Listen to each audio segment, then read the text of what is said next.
Doucement, elle commence à se déshabiller. Doucement, je commence à la déshabiller. De la malice plein les yeux pour de doux moments à deux. Ses doigts savent s'aventurer, tour de mes courbes affinées, seins aux tétons dressés ont envie d'être goûtés. Transpiration, excitation, sentir ton souffle chaud, sentir ton corps à l'affût. Mon bas-ventre s'échauffe dans son incontrôlable ardeur. Les mouvements s'accélèrent, ses nerfs s'emballent comme un cheval fou impossible à arrêter. Je sens ton souffle, je sens tes battements de cœur, un cœur à cœur, un corps à corps. Nos corps se balancent et se balancent harmonieusement. Vous pensiez vraiment qu'on allait s'arrêter là?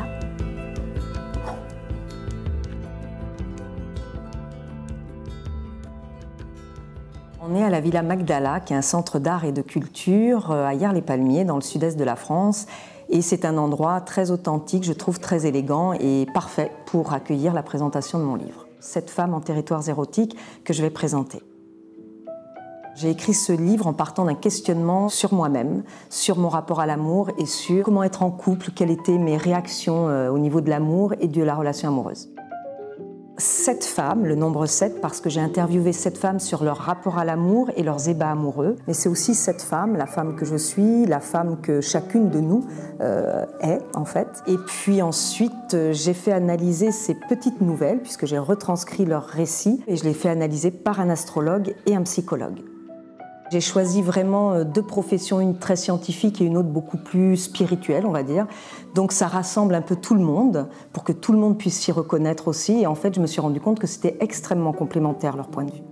La poésie, j'aime beaucoup, et c'est vrai qu'elle est extrêmement présente dans le livre.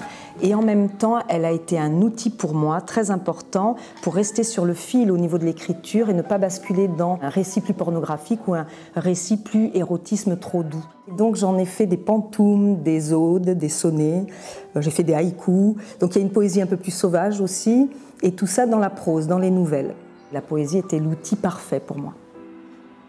J'ai proposé, je pense que j'avais envie d'aller un peu plus loin dans le questionnement. En 2023, il y aura une pièce de théâtre issue de ce livre qui a été la matière première et le point d'appui d'un projet que j'ai eu avec la Chartreuse, le Centre national des écritures pour la scène, et qui m'a soutenue dans cette pièce de théâtre qui va voir le jour bientôt. De quoi l'amour est-il le nom, ou qu'est-ce qu'aimer? C'est une grande question. L'amour, c'est en fait pour moi une forme d'abandon de soi à l'autre, dans la douceur et dans la confiance. J'aime sa silhouette s'éloigner du lit. J'aime sa silhouette disparaître dans la nuit. J'aime sa silhouette. Je l'aime.